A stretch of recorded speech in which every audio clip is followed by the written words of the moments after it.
everybody. This is Delegate Henson joining you for another one of our informative town halls. Today, we are going to talk about a topic that has been expressed with a lot of passion and a lot of interest by a lot of folks in our district here in Annapolis and Anne Arundel County. We are going to talk about the topic of revenue. A lot of people think that revenue just means taxes, but what we're going to talk about today is a lot of diverse sources of revenue and what it means to raise money to be able to perform functions as your state, county, and municipal governments. So if you know anyone that's interested in learning more about the topic of revenue, sometimes taxes, sometimes other sources, as we'll talk about today, please like this video, please share this video with someone that you know might be interested. So when I'm out and I'm talking to constituents, one of the primary things that I hear from people is, please don't raise my taxes. As a legislator, I want to be responsive. I want to make sure that I am doing my due diligence to explore exactly what that means. I want to know the impact of that discussion, and I want to know what options and alternatives exist. So that's why we have some experts in the industry here today to help us sort that out and help us have that discussion. Here with us today, we have Chris Morrill, the Executive Director and CEO of the Government Finance Officers Association. Chris has a passion, a background, and an insight into government financing and how we can have diverse sources of revenue and what we do to put that money to use to make sure that government is providing excellent services. In addition to having Chris here, we're going to talk about the private industry and how they can be great partners in this process too. We have joining us Kenneth Banks, board member of the Maryland Commission on Economic Development and chairman of the Federal Reserve Bank of Baltimore and the founder and president and CEO of Banks Contracting Company. Ken and I are going to have a discussion on diverse sources of revenue and what it means to the private sector to be a part of that revenue raising process and a part of that discussion. So if you know anyone that's interested in the topic, please share this video, tell them to log on, tell them to type in the chat their questions for us because we will be responding to your questions, everything that they wanted to know about why we do what we do and how we do it when it comes to raising revenue, when it comes to taxes, and what that means for city, county, and state services. So again, this is Henson. We are here to have this discussion. You can share the video, you can text your friends, you can tell them now is the time to log on if they've had any burning questions about what we're going to do here. I know that people have asked me about the federal funds that have flowed in. What about ARPA? Does that mean that we won't have to ever do anything different with our tax code? Does that mean that we have an opportunity to try something new with our tax code? We'll have that discussion today. People have asked me about relief for possibly veterans or seniors. What opportunities exist there? We'll talk about that today. People have asked me about big businesses that exist in Maryland. What can they do? How can they be partners? We'll talk about that today. So we're going to dive into those topics. We're going to learn more. We're going to explore some of those issue areas. And we're going to do that answering your questions and making sure that we hit on those areas that you all have said are important for us to understand and to take under our belt. So the first person that's going to present for us, I had an opportunity to see Chris's presentation when he presented before the National Conference of State Legislators. So we had folks that were on from all across the country that are state legislators, such as myself, and we were there with the desire to understand our tax codes and how they could be more dynamic. We wanted to understand what options and alternatives were available to us, and that's exactly what Chris does with the Government Finance Officers Association. So Chris is here today, and he's going to help us understand a little bit more about revenue, about city services. So I'm going to turn it over to Chris, and he's going to give us all a briefing on what that all means and entails. Chris, thanks for joining us. Great. Thank you, Delegate. And I really want to commend Delegate Henson. I did present this to delegates and state legislators across the country. Delegate Henson is the first one to reach out and ask me to share it with her constituents. So kudos. It's good. We all want informed citizens, so I appreciate you giving me this opportunity. Quick little blurb on Government Finance Officers Association. We're about 23,000 members of government finance officers in states, cities, counties, special districts, school boards. Our mission is to advance government finance so we can build thriving communities. So our goal is thriving communities, and both the expense side and the revenue side are both important. Before we get to some specifics about revenue, I wanted to get you to think a little bit about the challenges that your local governments are facing. Both challenges, but then there are opportunities out there also, and probably more volatility than we've ever seen in our history. And so we all know about our infrastructure challenges. If you read the paper, DC is trying to work on it. We're advocating for more federal funding for public infrastructure, but through our history, it's been state and local governments. They maintain and build close to 75% of our public infrastructure. They do that often through municipal tax-exempt debt and other sources. We're hoping the federal government is going to step up and help with some of that. We have issues like the opioid epidemic. More folks have died of opioid overdoses in the past year than ever in our history. It has a big impact on communities, and through all levels of government need to respond to that.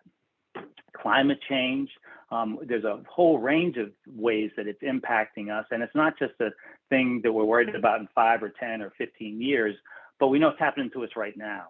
And when I looked at the impact of climate change across the country, in Maryland, what the research has shown is primarily in flooding, sea level rise. You've probably experienced it. In fact, those 2 flooding pictures are from Annapolis. I just Googled and saw those right there. And then I saw this headline, kind of scary, but the next pandemic could be here soon. And when we look at resources out there, we'll probably be less prepared because of the turnover we've seen in public health services and because governments have had challenges financially in other areas. But then there's some good things. The Internet of Things gives us new ways to serve our citizens more efficiently, but it also increases cybersecurity concerns. Self-driving vehicles, just think about this one thing. If we can have self-driving vehicles, how be transformative for people with disabilities, but also cities don't need parking garages anymore because the self-driving car drops you off and drives outside the city. So some communities are designing parking garages that can be converted into apartments or offices. Artificial intelligence, we see it a lot in the private sector using big data, artificial intelligence to provide better services, to predict what will be happening. Seeing more and more that can be a plus on the local government level. But on the same hand, we're seeing that sometimes these algorithms that are used may be racially biased. And so we have to be really careful how this is used. Vertical farming is something that's coming up. And if you think of how this can help in food shortages, but also in underutilized warehouses, old malls, that we can very efficiently grow crops and perhaps address things like food deserts. This is something that I just saw in the last year, 3D printing of houses. We have a housing crisis in this country. The picture in the lower left hand there is actually a real 3D printed house in Northern Virginia. They can be, once it's all set up, be printed for about 30% of the cost of building a regular house, and it's almost completely energy efficient. So there are some opportunities that we may be able to take advantage of. However, local governments are hard pressed both to deal with the challenges and with the opportunities because of increasing polarization. I know it used to just be at the federal level, the state level, but more and more we're seeing it bleeding down to the local level. Even school boards have become polarized now. And so that makes it very hard to move things forward. And probably more importantly, it's reducing trust in government.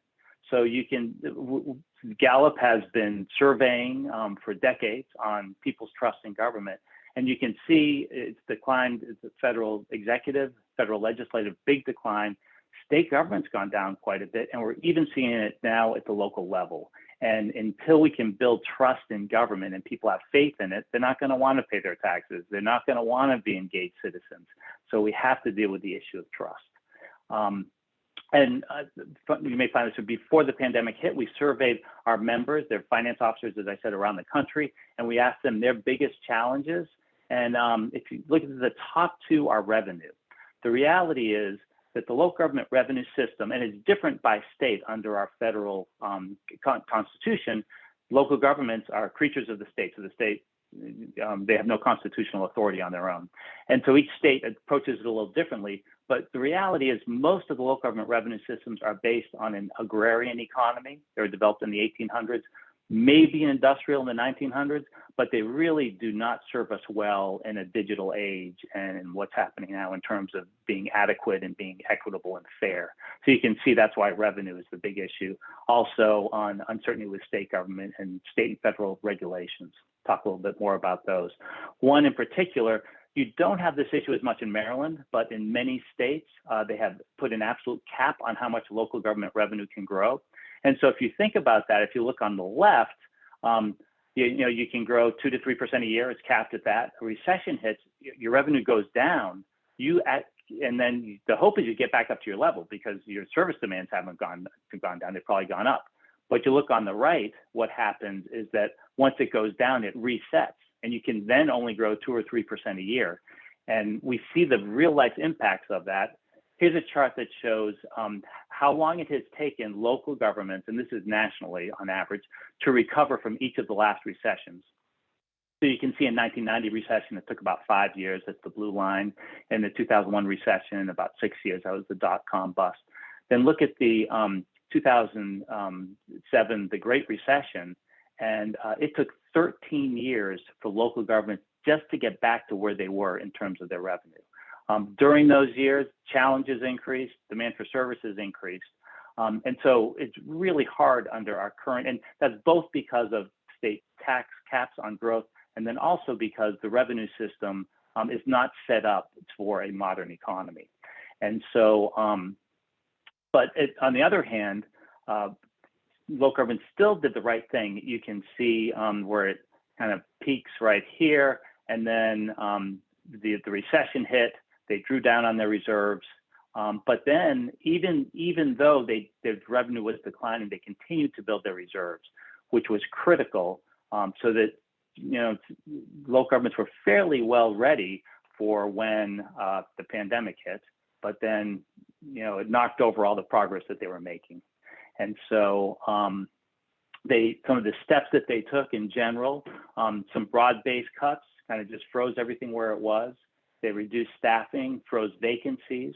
And this is at a time when people may have needed services more than ever, but they just didn't have the funds for it. They did draw down the reserve fund. The CARES Act that came from the federal government, that funding did help, and the ongoing American Rescue Plan Act has really been a godsend for local governments in terms of helping them stabilize, reduce service levels, and most actually delayed infrastructure investments, even though we know that that's one of the major things that the country needs to be working on. And so here's the latest data they have, and you can see that, you can see that the blue line is revenues, the gold line expenditures, and you can see what happened during the Great Recession. But then as you look over here, as the pandemic hit, we saw revenues decline pretty precipitously. It would have been even more if not for CARES Act funding. Drew down expenditures, but there's still a gap, so that they had to make up with reserves and with other things. And then if you look at individual revenues, property taxes weren't as impacted as they were here because it was a housing crisis. Income taxes were down, and sales taxes. Now I know in Maryland, sales tax is not a local government revenue, but it is an important one to the state. And one thing, until 2 years ago, states and localities could not collect internet sales tax. And if you think of all sales went to internet, we couldn't get any legislation through Congress to allow us to collect it. It had to go to the Supreme Court, and by one justice, a 5-4 vote, it was states and localities were allowed to collect internet sales tax. Had that not been in place when the pandemic hit, you would have seen state and local governments, going bankrupt all over this nation. So just for the sake of one, it just shows how tenuous the revenue system is. And you see the property tax impact there. So as this was hitting, we worked, we have a system put together, we actually developed during the Great Recession to help our communities. And so it's a 12-step program, but in 3 major phases. First, they bridge. They make the immediate cuts to stabilize things. The CARES Act fund from the federal government did help with stabilization, but then use that opportunity to reform, to take some short-term things, and you relook at your capital planning, with some of your staffing in areas. But then the hope is that you use it in the long term to transform. Now, local governments can only do what they have control of. So it's great if they can partner with states in helping with that transformation over time, so we can move to a more equitable system that is more responsive to a modern economy. And so a lot of the focus now, they've been through the bridging and the reforming. And so now we're working with local governments to focus on the long-term treatments that will help them through sustainability and to help them deal with some of the issues we focused on at the beginning, like crumbling infrastructure and climate change. I found this chart pretty interesting. So this was done by the Brookings Institution. And so what they did is they took every state in the country and they looked at 3 factors to determine whether local governments had sustained revenue sources. They looked at the general taxing authority. Did the state allow local governments a fairly broad tax and fee base so that it could be responsive? TEL is tax and expenditure limitations. Did they have those in place? Probably the best known are California's Proposition 13, which limited property tax growth, and Proposition 2.5 in Massachusetts. And then the third factor they looked at is, did the state provide funding to the local government to make up for some of the other, if they had tax and expenditure limits? And so they ranked every state in the country and scored it. And as we look down here, you can see Oklahoma is the most constrained for local governments. And some of your neighbors like New Jersey is really constrained. And then let's go on to the next page. And the good news is that Maryland is one of the better states. Only Virginia scores better in terms of local authority. Where it's challenged, and I talked to some of our members in Maryland, is this area here in terms of general taxing authority, that where they felt like they didn't have the full broad range. Maryland governments in general are much more dependent on the property taxes. And I looked at Annapolis, about 70% of Annapolis's revenue comes from property tax, which is a challenge to not have the diversity of it. Also with property taxes, in a place like Annapolis, you have lots of tax-exempt property. So you have the Naval Academy, you have St. John's College, you have the state government. And so the less properties you have paying taxes, the more the burden is put on those who are left, often the residential properties. So that's why to have a broader base, if they had access to sales tax or other things, that often helps. And yeah, so here's Maryland. And so we're thinking now is a time with all that's happening to rethink our local government revenue system. It's difficult. I had the opportunity to work with South Africa post-apartheid, to work with the Minister of the Treasury to develop a new local government revenue system, because they're trying to build strong local governments. And we get to start from scratch. No one else has that opportunity. So we have to take what we have in place and move it where we can. But some things that we think that are important is aligning the local government's economic base with its fiscal architecture, that each local government can look at what its local economy is and make it, meld it to it. Good example, when I was city manager of Roanoke, Virginia, just down the road from y'all, we had a meals tax, so we could charge meals. And as tourism grew, it became an important revenue source. I had spent 20 years in Savannah, Georgia before that. We had really high property taxes. We didn't have a meals tax, even though we had 9 million tourists a year.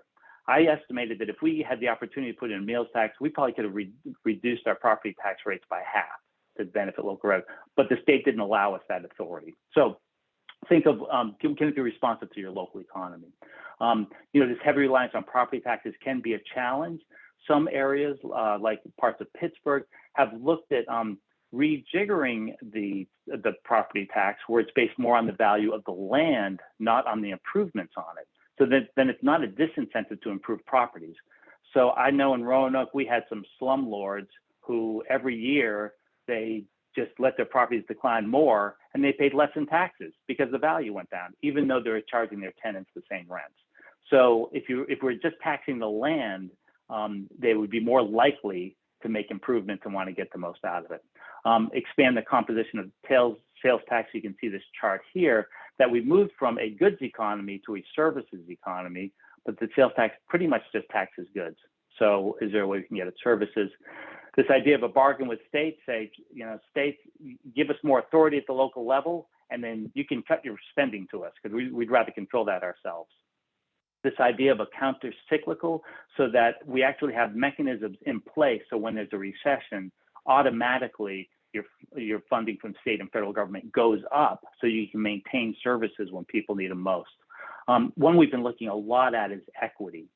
We know we did a research on imposed fees and fines, and many of the court fees and fines are date back to Jim Crow.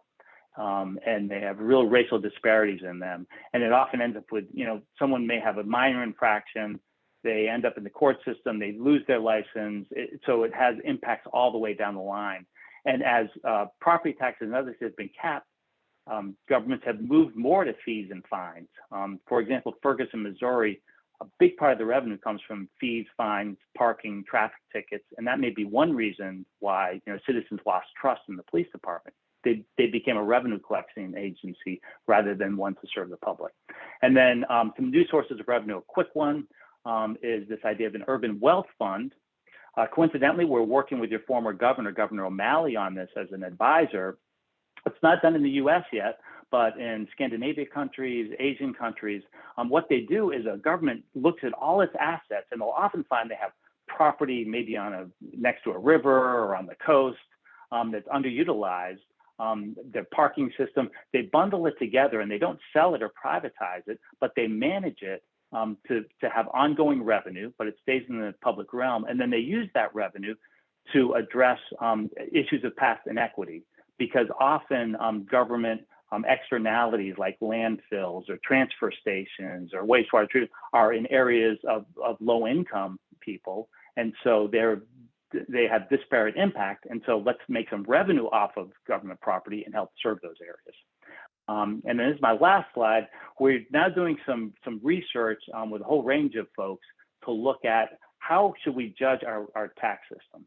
And so here's some principles that we're developing: fairness, that's both ability to pay, equity, proportionality, that in those services where it's really just has an individual benefit, that if you benefit more, you should pay more. Adequacy of production, that you can make it through economic cycles, that it's resilient, there's accountability, that people can understand what they're paying for. We find in some areas where there's overlapping districts that people just don't know what they're paying for. Impacts on the behavior of tax and ratepayers, that if it gets too high and people move away because the property taxes are too high, that has an impact in the long term. We found that some, especially court fees and fines, it often costs more to collect them than they make in revenue. So why are we doing them?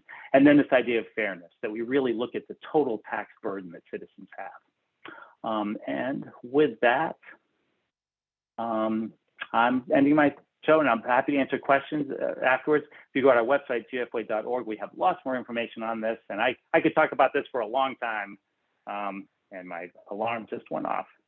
So I'm going to stop sharing my screen and turn it back over to Delegate Henson.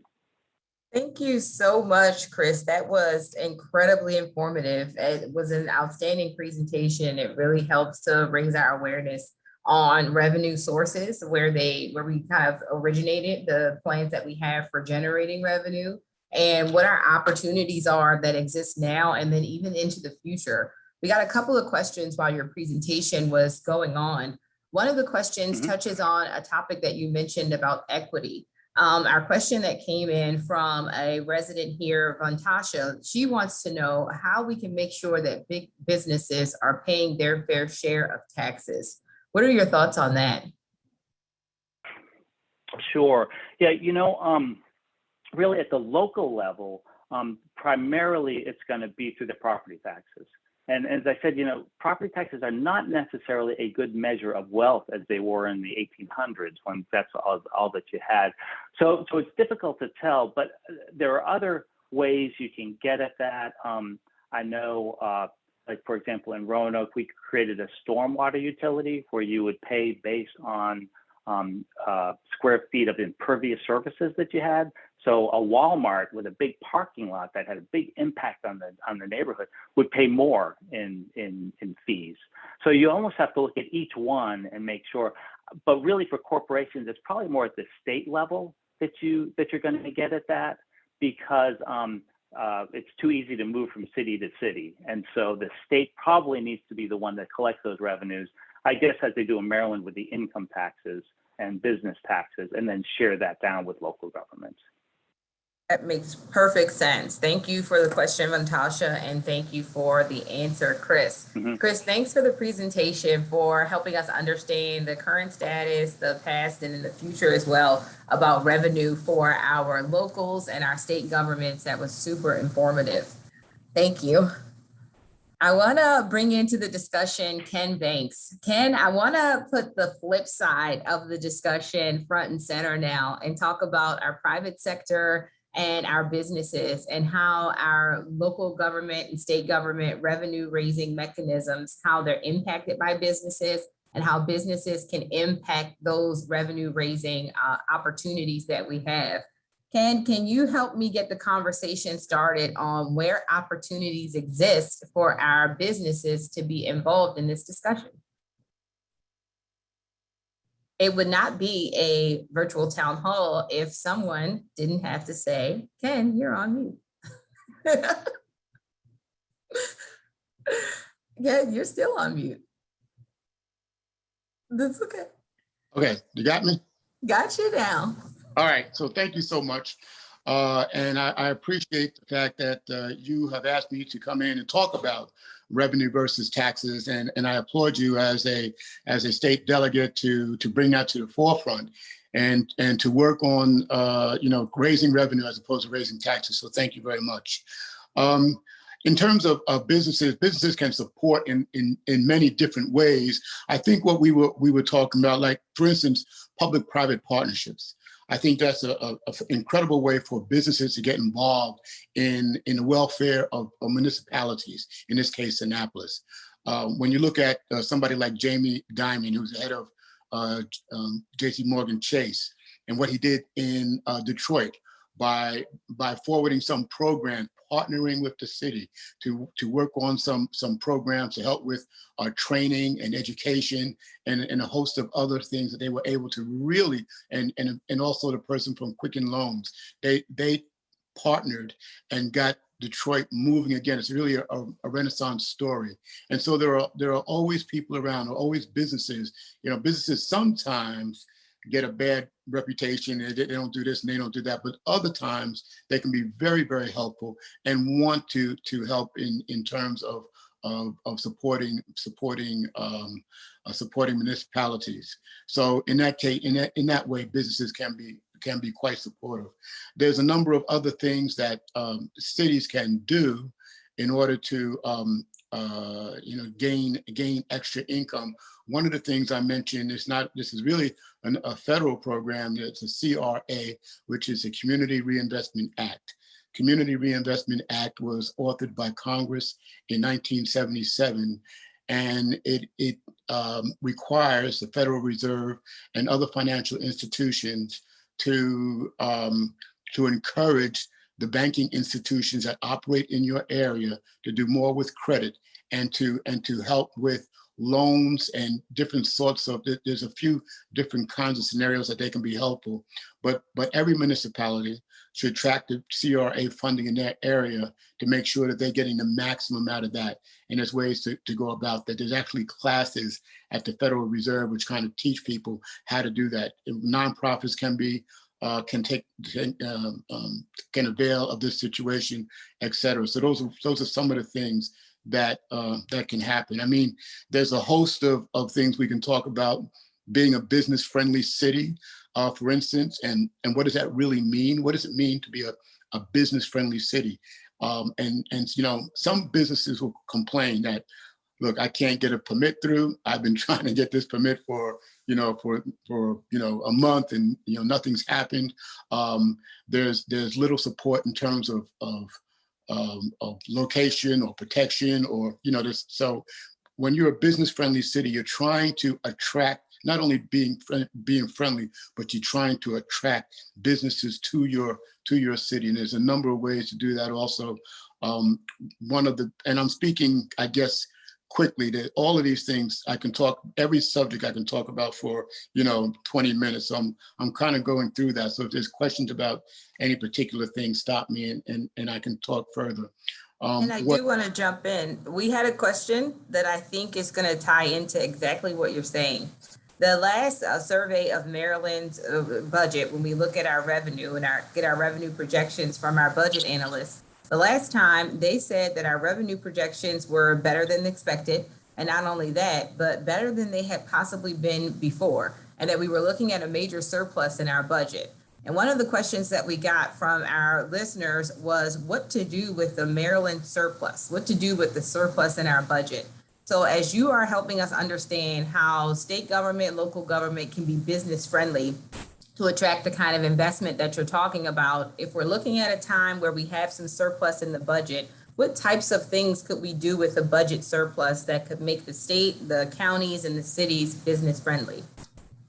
I think you have to be very careful about that. I think that the rainy day fund was somewhat depleted, and I think it's important to replenish that if possible.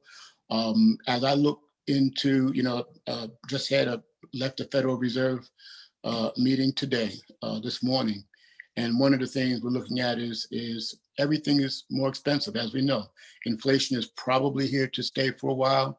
Things might wind up costing 5% more next year than they cost this year, or whatever. We don't know, of course, but prices are increasing. So with that, costs are going to be increasing.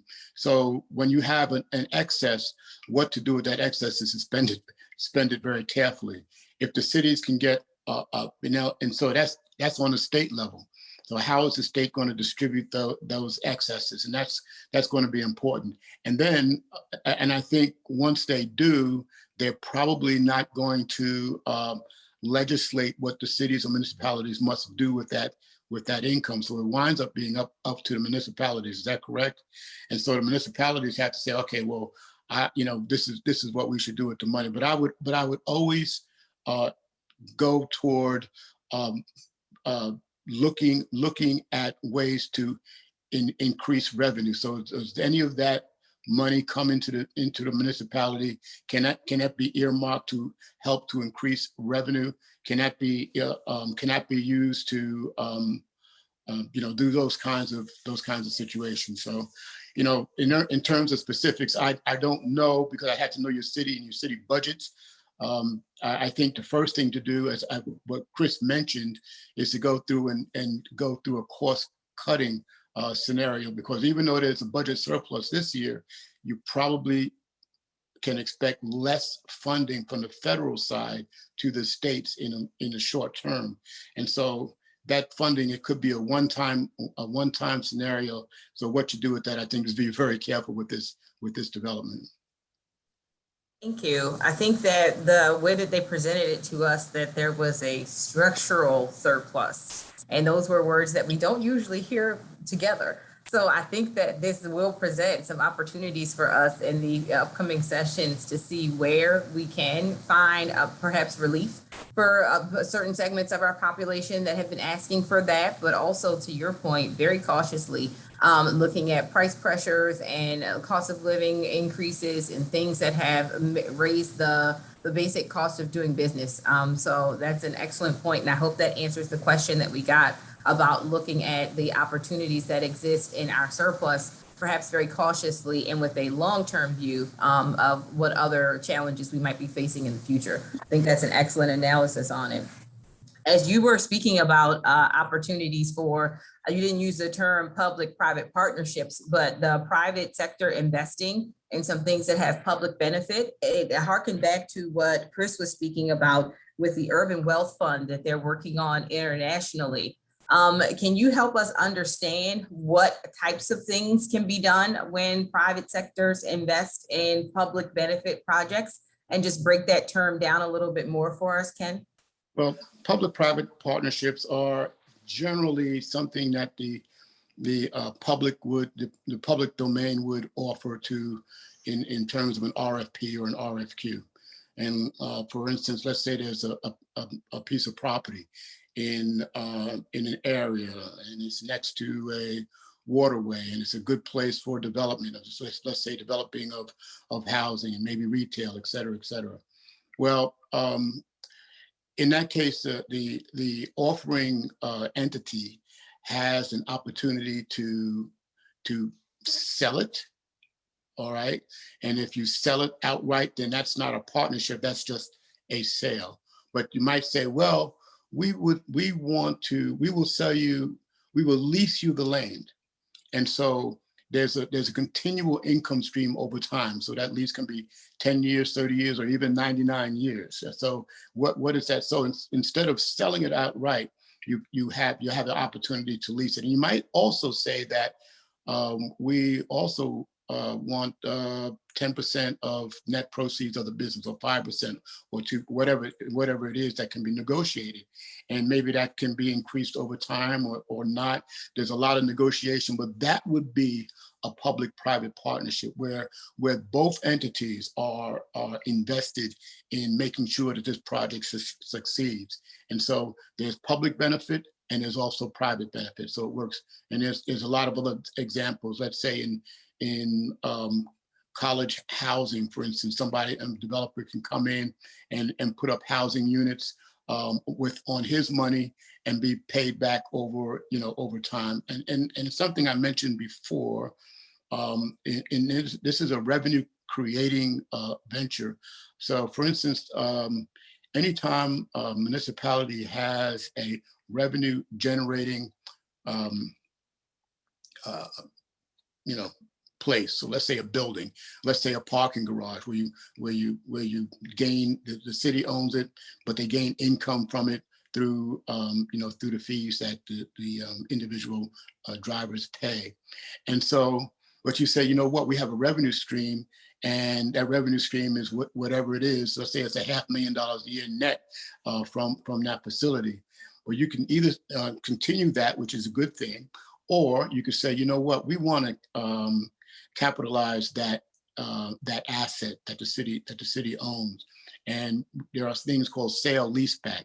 And so you sell the asset to a private company, and that asset is sold. Let's say that asset is now worth $30 million. And so the municipality can receive that $30 million, and that asset is paid. The payback is the revenue that private company gets from the parking fees.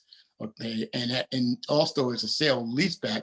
So what happens over a period of time, the negotiated period of time, whether it's 10, 20, or 30 years, that asset reverts back to the ownership of the municipality. So that's a way that money can be pulled, immediately, and multiply your revenue by a number of times, to be able to do that. The problem, you don't want to do that too much, I don't think, because you don't want to take that ability away from future mayors of particular cities. So you have to do that very carefully. But I think that's a good way to, especially if you have an idea of what to do with the money, you can develop something else that hopefully is revenue producing. Thank you, Ken. That's excellent. We have been discussing those opportunities for private investment in everything from building new schools in Maryland to withstanding the changes that we'll need to make to have sustainable infrastructure from the changes that come from climate change and severe weather events. So I think that's a very detailed explanation of how those opportunities are present now and what we can do to maximize the most of our private partners. I think Maryland is a state that really has a lot of great businesses that are here that can be good partners if we create those opportunities and then nurture those opportunities at the same time. When I was speaking to you, one of the things that I was excited and really liked about our conversation was the discussion about special events. This is also a state that has professional sports teams. We have a lot of events that happen here in the state of Maryland. We're an area that even in our geographic region, we're between many different areas. So Maryland is a space that has a lot of things that are always going on. It seems like there's no shortage of things to do here. Are there any ways that special events can be used as a source of revenue? Or when you look at it, is the cost benefit a wash? Or are special events one of those things that really just puts a burden on governments? What are your thoughts on special events? Well, what you were speaking about, special events, these are usually, stadiums that are owned by, something possibly other than public entities. I think special events can be great for a number of reasons. Let's say, concerts and things like that. Those kind of things can be authored by municipalities, and many times they're free, but they don't have to be. And so, and it's good for perhaps revenue, but it's also good for the live, work, play situation going on in an entity. It brings people. It's exciting. That's one of the things that draws businesses in. That's one of the main things that draws businesses into a city.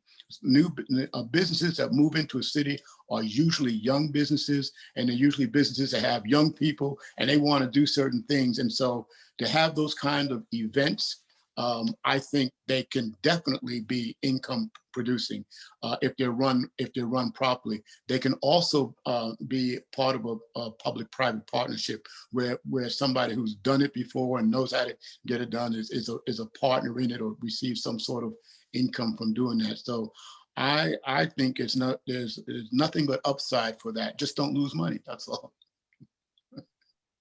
Simple, right? Simple. Yeah. Well, that's great. I mean, I know that people, like you said, that those are never the complaints I get. The parades, the festivals, those events that really raise the quality of life. People really do seem to embrace and enjoy those opportunities. So it's good to hear that in your estimation, that the investment that it takes to make those things successful from a government perspective, it really does pay off in terms of how businesses view a city, and then the impact that it shows the residents that invest their tax dollars in government when they get that return by way of having those amenities and those events that really make the life fun there. One of the things that we talked about as well was kind of the flow of funding and how stuff can start at a federal level, go to a state level, then come down to a municipal level, and talking about grant opportunities that exist at all different levels.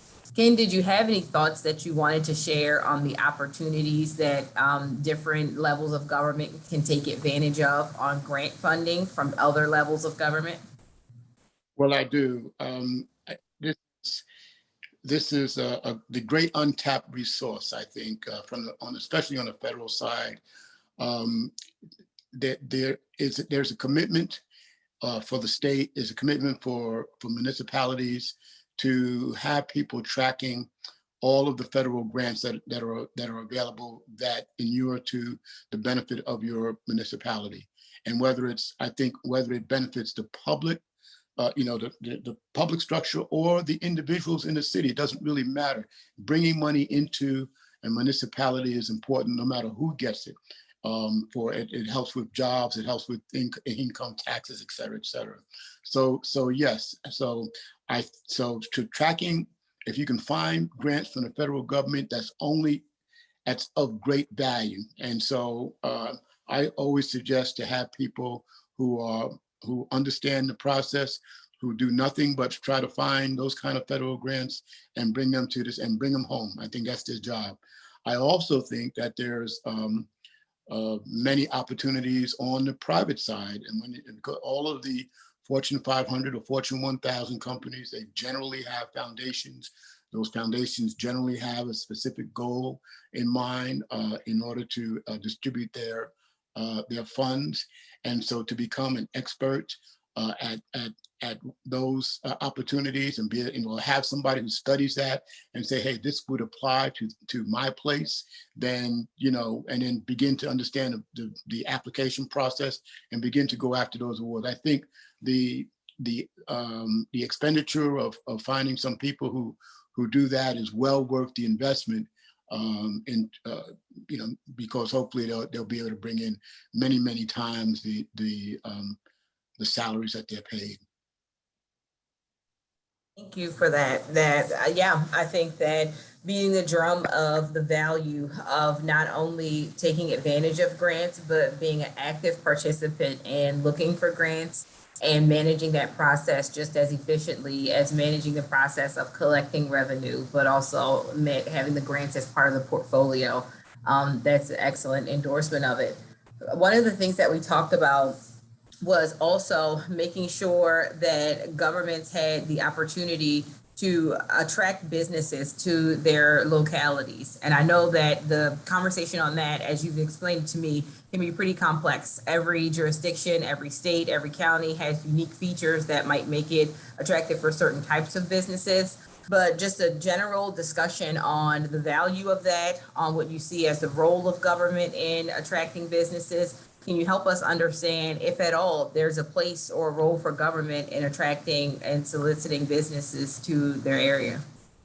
I think that should be a primary goal of government, because it is a tax base in many areas. To be able to have businesses into the city to help support the tax base, not leave the majority of the tax base to property taxes, et cetera. You want to try to lessen property taxes as opposed to raising property taxes. There are a lot of things that people can do or cities can do to bring in businesses. Some of those are just inviting them in. You have a number of people in the city and in government that know people who are looking to move, and so you bring them in. You have tours of your city. Bring, have a nice bus, and you get in and you talk about the wonders of your city. You show people how beautiful it is. You bring them to certain places, and so you have to be the cheerleader of the city. You have to be the cheerleader. I think that bringing recognition to the city is of paramount importance. If you have you were talking about a concert or something like that, all of that should be packaged and go out online, and so that people can see what's going on. I remember years ago there was a mayor of Baltimore became Governor Schaefer. And in order to attract attention, he put on a duck suit and dove into the waters of the aquarium. So I don't know if you're willing to put on a duck suit and jump in the water over there, but if not, maybe there's some other things, maybe better ways to attract attention. But businesses, there are other things that can happen. Some places can establish tax-free zones, and it's not a bad word. A tax-free zone for businesses, you give them a tax-free period of time until they can get, but if they can meet certain qualifications, you say, okay, we're gonna abate your taxes for 5 years, but you must hire 50 people. You must do, you must do certain things in order to qualify for that. And so the benefit of having a new business in and having people that are employed by that business is great. And then over a period of 3, 5, 7 years, whatever it is, then they begin paying taxes. I think those are great opportunities for cities to be able to bring in, but again, that goes back to what I don't know if something like that can be done in that particular jurisdiction, but I know in certain areas that things like that have been done. Thank you. And then finally, and Chris touched on this in his presentation when he was giving the rundown on kind of pluses and deltas, talking about the thing that we try to always avoid, and that's people just finding the benefit being outweighed by the burden. Kind of figuring out what's that sweet spot, what's the break point. In your experience in the business private sector, what do you think are some of those things that become tipping points where we kind of can see the red lights and the warning sensors that says these might be where we're treading into an area that might be, the bridge too far? What does that look like for our private sector? Are you talking about businesses or just the citizenry? If you want to speak to both of those, that would be great. Well, in terms of, people want to feel fair. They want to feel that, they don't, people don't mind paying taxes as much as they feel they're getting a benefit for their taxes. When municipalities start adding tax after tax or start raising tax after tax, and there's no particular benefit, then I think people feel that it's, they don't want to deal with that. They want to deal with something else. People do not mind paying more money for certain things. For instance, if you have a better service, or if you can get I was speaking about permits before. You say, you know what, if you pay an extra fee, you can get your permit within a week. People use FedEx all the time. You can put your letter in the mail if you want to, and maybe sometime it'll get there. But if you want it really to get there, you'll pay, 20 times more and give it to FedEx. So people don't mind paying a little bit more money if as long as they feel that they're getting services. I'm not a proponent or a fan of stoplight cameras and speed cameras. I am only if it's for the public interest. Like you have an intersection where there's been a lot of crashes and maybe a death, then you want to make sure that intersection is secure and you do something. Yes, but just putting them everywhere you can in order to gain money, I think that's when people begin to really not like it. They don't understand it. It's just too much. Now the city's just trying to take my money. And I think Chris, if you're still on, that was an excellent presentation, by the way. And he mentioned a city somewhere where, people became mistrustful of the police because they became a taxing authority instead of doing their job, which is public safety. I appreciate the comments there and helping us kind of do that gut check to make sure that we don't lose the public confidence, but to make sure that we're working in partnership, because we always try to keep at the center of everything that we do when it comes to revenue, and then when it comes to budgeting, the spending side, that this is the public's resources and it's our opportunity to make sure that we can do some public good and keep order. So it looks like we are nearing the end of our discussion, and I think that we have tackled most of the questions that came in. Some of the questions were tackled just in your remarks, so I appreciate everybody having such thorough presentations. Ken, I appreciate the opportunity for a great discussion that we were able to have about what that means for citizens in the private sector. Again, I'm Delegate Shanika Henson. If you have found this discussion helpful and have a better understanding now of revenue, what opportunities exist when it comes to revenue, and you would like to share this with someone who maybe has been questioning, what can we do with our tax code? What opportunities are there? Please feel free to share this video, because that's exactly what I wanted to do, is start a conversation and make sure that we have a 360 perspective on all the resources that exist. And sometimes it's more than you think, and sometimes it's less tools that are in our toolkit than you think. And it helps just to give context to the decisions that we make when we're trying to figure out how to make it all work. So I appreciate my panelists that have joined me today. Chris Morrill, the Executive Director and CEO of the Government Finance Officers Association of the United States and Canada, and Kenneth Banks, Board Member of the Maryland Commission on Economic Development. Also, Kenneth Banks is the chairman of the Federal Reserve Bank of Baltimore and founder and CEO of Banks Contracting Company. Thank you all for joining me. Thank you for answering the questions and for helping me start the dialogue and have a conversation about a topic that is impacting all of our lives, but for a lot of people can be very mystifying. So I appreciate you all and your insights that you've lent. Thank you so much, everybody. We are signing off. Thank you.